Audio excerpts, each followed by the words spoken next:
উড়ে গেল। কি নিয়ে এসছিস এগুলো? পাপড়ি। পড়তে গেছে, আসার সময় দেখো। কি করবো, সন্ধ্যা হলে খাই খাই করে, ওর জন্য পড়তে গেছিলাম, পাপড়ি বানিয়ে নিয়ে এলাম। এসে জামা প্যান্ট খুলে বসলাম। বাবা খাই আগে, তারপরে শান্তি দেখা যাবে। খাও খাও। 2 প্লেট নিয়ে এসছে। ভাই তো নাই, ভাই পড়তে গেছে। ভাই পড়তে গেছে, তুমি খাও। এই নাও, এটা ভাই ভাইটা রেখে দে। নাও।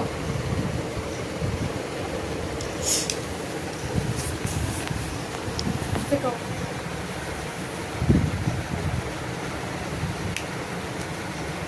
খেলো না এত পাপড়ি। 25 টাকা প্লেট এক একটা, ভালো। আমার 50 টাকা।